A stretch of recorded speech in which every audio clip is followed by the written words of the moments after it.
তো প্রিয় শিক্ষার্থী বন্ধুরা, 14 নং এ যা বলা হয়েছে, একটি আয়তাকার জমির প্রস্থ 4.75 মিটার এবং দৈর্ঘ্য 12.8 মিটার। ওকে, জমিটির ক্ষেত্রফল নির্ণয় করো।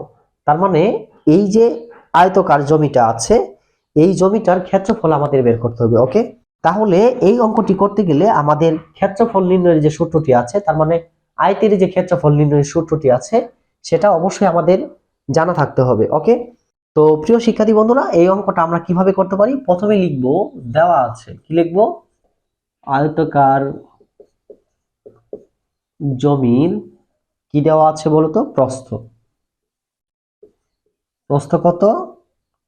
4.75 মিটার। এবং এবং আয়তাকার জমির দৈর্ঘ্য দেওয়া আছে, কত? 12.8 মিটার। 12.8 মিটার। তো এখন আমরা লিখবো, আমরা জানি কি লিখবো বলতো? আয়তের যে ক্ষেত্রফল নির্ণয়ের সূত্রটি আছে, এটা এখন লিখবো। আয়তের ক্ষেত্রফল সমান দৈর্ঘ্য গুণন প্রস্থ। ওকে, তাহলে দৈর্ঘ্য কত দেওয়া আছে বলতো? এই যে 12.8 আর গুণন প্রস্থ কত? 4.75। কি হয়ে যাবে বলতো? এই যে ক্ষেত্রফল যেখানে থাকবে তখন বর্গটা চলে আসবে, কি হবে বলতো? বর্গমিটার। কি হবে? বর্গমিটার। এই বিষয়টা তোমরা অবশ্যই মনে রাখবে, যেখানেই ক্ষেত্রফল থাকবে সেখানেই কিন্তু বর্গটা চলে আসবে। কি আসবে? বর্গ চলে আসবে। তাহলে দেখো, এই যে 12.8কে যদি আমরা 4.75 দিয়ে গুণ করি, আমি গুণটা এখানে দেখিয়ে দিচ্ছি, তোমরা অবশ্যই ডান পাশে এইভাবে কি করবা? দাগ দিয়ে কি করবা বলতো? এখানে রাফ লিখে, অথবা রাফ না লিখলেও হবে, এই গুণটা এখানে দেখিয়ে দিবে। 12.8 আর কত? 4.75। তোমরা অবশ্যই এখানে গুণটা দেখিয়ে দিবে।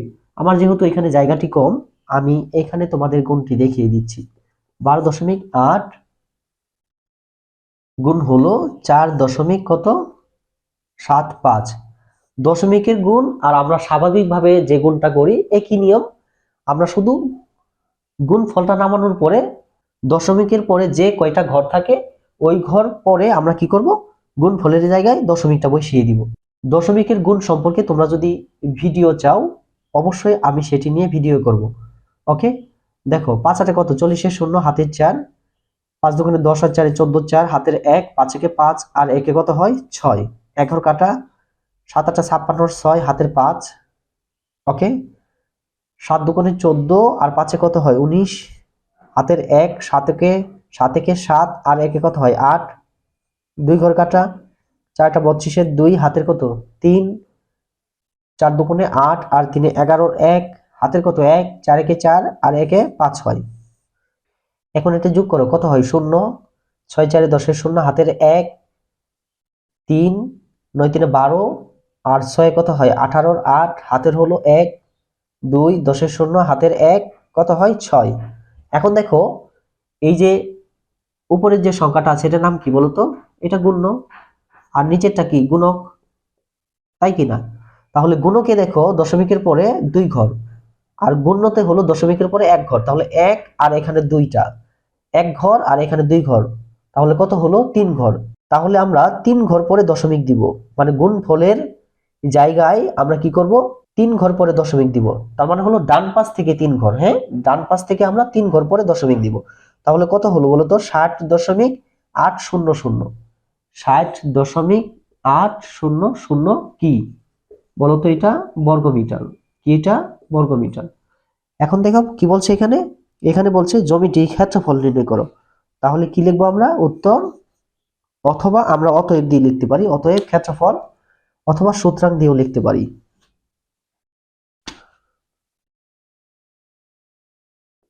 সুতরাং জমিটির ক্ষেত্রফল কত বের হলো? 60.800 বর্গ মিটার। ওকে, এখন আমরা দেখো দশমিকের পরে 800 না, দশমিকের পরে শুধু 8 দিলেও হবে। হ্যাঁ, 60.8 বর্গ মিটার। তো প্রিয় শিক্ষার্থী বন্ধুরা, আমরা কি পেলাম? সুতরাং জমিটির ক্ষেত্রফল 60.800 বর্গ মিটার। তো প্রিয় শিক্ষার্থী বন্ধুরা, আশা করি তোমরা এই 14 নং অঙ্কের সমাধানটি বুঝতে পেরেছো।